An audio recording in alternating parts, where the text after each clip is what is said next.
Alright, so I'm getting ready to do the cucumbers in the totes. I'm not setting anything up in the barrel quite yet. So we're going to mix some master blend. So you have the master blend, which is the tomato and vegetable fertilizer. And then it gets blended with calcium nitrate and Epsom salt. So it's a 1:1 to half ratio. So you got 1 part master blend, 1 part calcium nitrate, and 1/2 part of Epsom salt. So in this case, these totes are 12-gallon totes. I filled them up about, I don't know, about 3/4 of the way. So we're going to guesstimate about 10 gallons, which I've already filled with water. So the way that works out, you can measure it if you want to put it on a scale. There's a breakdown on all the master blend things. I've basically figured out it's about a tablespoon. So a tablespoon of master blend, a tablespoon of calcium nitrate, and 1/2 tablespoon of Epsom salt for a 5-gallon bucket. So we're just going to double that. So we're going to go 2, 2, and 1. And you're not supposed to mix the 3 components together and then stick them in the water. You do them separately and mix them up. That's what the directions say. It has something to do with, I guess it's not as potent or whatever because they do a reaction. I'm not sure how that's supposed to work, but I just followed directions. So I'm going to mix this up real quick and then going to grab these cucumbers out of the fence posts and try not to damage them too much. Get them smushed into the lids and get them relocated into the totes and run them through the trellis a little bit and see how they grow. Weather hasn't been too bad. It's getting mid-70s, even mid-80s, and overnight upper 40s, low 50s right now. So anyways, let's get to mixing and get along with this part of the video.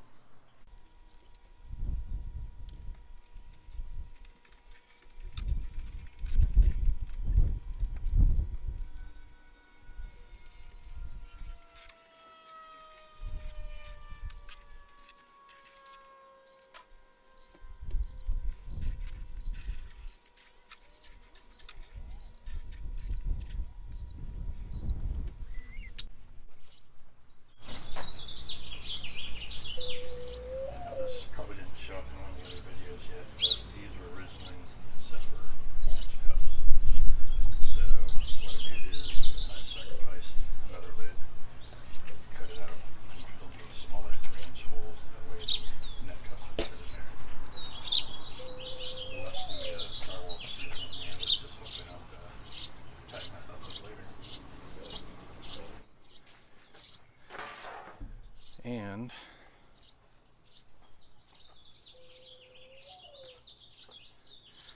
I just use a paint mixer. You can get it anywhere, but Harbor Freight's cheaper. It's like $4 or $5. Just stick that on the end of the drill and use that to mix up your nutrient instead of a paint stick. Alright, gonna keep the video running, see how I can splice it and speed it up. So I was able to take let's zoom back out. I was able to take the existing one out. I'm trying to be real careful not to break all the roots. I broke a few pulling it out because, you know, it's sitting in those fence posts.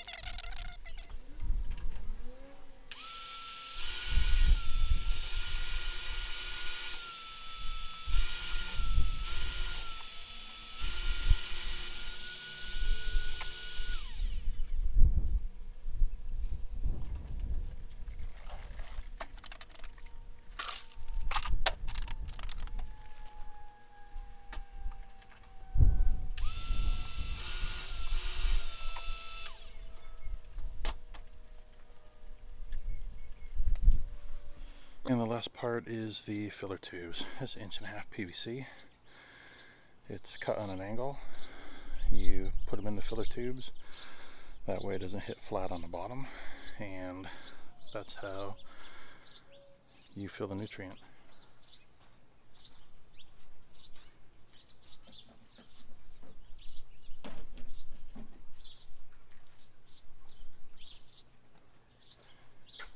And the only other thing I need to do is I'll grab some empty net cups, put in those 2 holes there, and I've got some clay marbles that I used last year that are all cleaned up, and I'll fill in and around inside the net cups to give it a little more weight and a little bit of something to grow in. I think it's probably fine, but I'll just throw them in there anyways. And that's it. So we'll see the update on what it looks like as time goes on, right?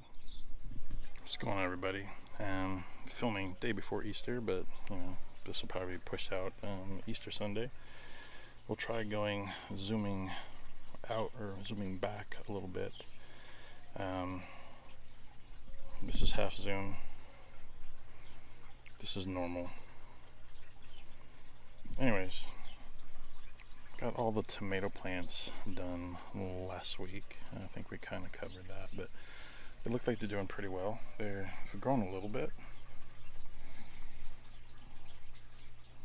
If you go in, we can kind of see. You know, they were a little runty, so I didn't get them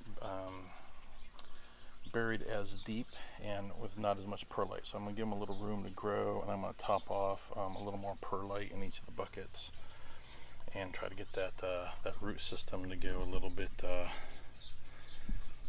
deeper and wider. There's the bane of my existence is grasshoppers.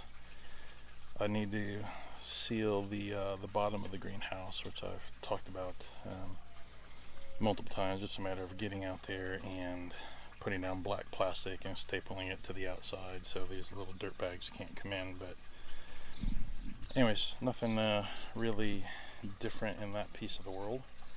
I did pick up a couple of plants this week, actually this morning, but I ran out of supplies. I'm almost out of perlite, and I'm almost out of the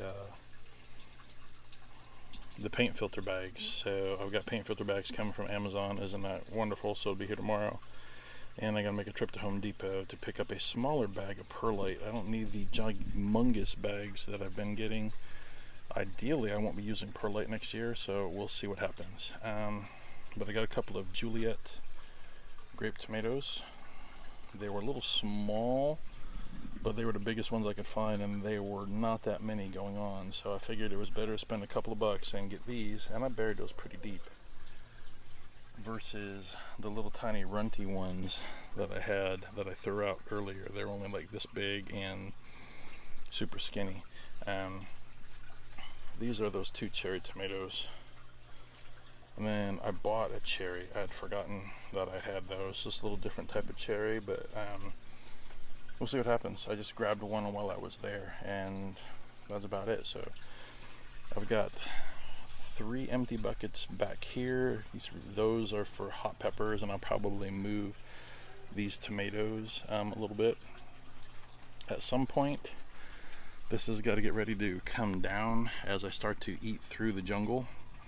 You can see the monstrous size of this leaf lettuce. You got to figure it's about 16-18 inches tall, and at some point I'm gonna say just shy of 2 feet wide. So there's a bunch of heads in there, or well, it's kind of a head, but it's not. So there's a bunch in there that's got to get eaten down. Strawberries aren't doing so hot. They were propagating, the roots were growing, and then they really didn't do a heck of a lot. I don't think they really like being in this environment. So it's been kind of hit and miss. And then whatever down here has kind of been neglected because I haven't been back here to take a look at things hanging out there. Looks like there's a Chinese broccoli hanging out. No, actually that's a bok choy down there. I did trim the bok choys and leave a couple leaves to see if they would resprout. So basically we have a few strawberry plants that, you know, they're alive, so they could be transplanted back in the dirt. There's a runty cucumber. The Swiss chard is taking off like no tomorrow. You can see here's some yellow going on, and there's a little bit of red, and there's some light action. And just for perspective, I mean, you know, it's twice as big as my hand. So figure what, over 2 feet tall as they're hanging. So got to get ready and cut some of those and eat that. The cilantro is just going like crazy. And I did cut one of these romaines the other night for salad. It's a little different kind of romaine. It was okay. I think I like the traditional romaine a little better, but it was fine. No issues, not bitter. You can see it's getting a little crispy here on the edge because of the heat and probably because of its age. But there's 3 heads left in there. And there's a Chinese broccoli that I just kind of left. It was runty. That's going to be woody, so it's not really much for a good eating at this point. And then there's another cucumber hanging out in here, so maybe I'll take that one and throw it in a barrel. And that other one that you can barely see that's hanging out way down there, maybe I'll grab those, stick those in a barrel, and let them have at it. Here's what's left of the seedlings. I actually spilled this. This is where the watermelon and the big Bertha peppers are. That stuff's going to the trash. Cascabellas did not germinate, so I got to try those again. And there's other miscellaneous stuff. The chard I'm not going to plant. The 5 color looks pretty runty. Pretty much everything in here, as long as it's been here, it should have been like 4 or 5 times bigger than what it is. So I'm gonna have to end up replanting some of that. But what I did do is I picked up 2 big Berthas. That's gonna be these plants here. And then I picked up 1 Serrano. And I picked up a red and an orange lunchbox pepper. So that's those little sweet peppers that you get. I still have a couple bobcat tomatoes hanging out in here. And this collage of things that's not really growing. There are a couple cucumbers hanging out in there. But everything's runty. I mean, some of that stuff is like 2-3 months old. So I'm better off ditching it and just starting something from scratch. It'll grow much faster. You gotta figure I could throw some stuff in the dirt right now with the way the temperatures are and be at that growth stage in about 3 or 4 weeks, where these just aren't doing anything. They have plenty of water, and that Oasis grow medium is just not great for these type of plants, but it was an experiment, right? So other than that, that's week 1 with the new plants. A couple more buckets to go. I have some lettuce and some chard and things to eat down, and then this will have to get disassembled and make room for the buckets that belong down in there. And I'll just have to figure out another way to try to incorporate the tubes in the greenhouse, but as it gets warmer it's just going to be way too hot anyway. So that's it for this part of the update, and I'm going to splice in the I don't know, before or after, we'll figure it out, how I did with getting the cucumbers. Oh, I guess we're not done. I have to do the outside stuff, getting the cart before the horse. So everything out here is doing pretty well. The onions are growing like crazy. The rapini, it's kind of runty again. All this stuff was started when it was a little cooler. Some of the carrots are doing well, some of it not so well. I need to thin those out. These green onions were started a long time ago. Don't really need them because I can just steal any of those regular onion tops for that. So maybe I recycle that. The spinach, which I reseeded, I'm guessing the seeds are bad because not much is happening there. Then these 4 radishes were all done the same day. So there's a couple radishes coming out of here and there. Then half of it's not doing anything. And all of these, you gotta figure, these have been here for months, and radishes are about 28, 35 days. So I probably need to scrap these, this one, half of this and that one, and reseed them. Brussels sprouts, they're not doing anything crazy right yet. They've only been, this is what, 2nd week being transplanted. I'm not going to walk all the way over there, but you can see the green coming up. Potatoes are coming up, so I need to hill them up in the bucket a little bit, cloth bucket and other buckets. You can see a lot of green poking through because I did reseed both of those Blue Lake green beans. And then all the other stuff over here, some of the stuff I replanted is starting to pop. Not a lot of growth changes going on there. There's a little bit of corn poking through, which I thought it wasn't going to make it. And then in the other part of the video, whether I get to it before or after, so I mixed up hydroponic solution into these 12-gallon totes. I'd already done the lids last week. That didn't make the other video, I don't think, because I have a whole bunch of stuff I'm trying to learn to edit and fast forward through it. But anyways, I got these 2 monstrous things that were in the fence post in the greenhouse transplanted out here just a little while ago. So we'll see how it survives and go from there. Other than that, that's it for this week.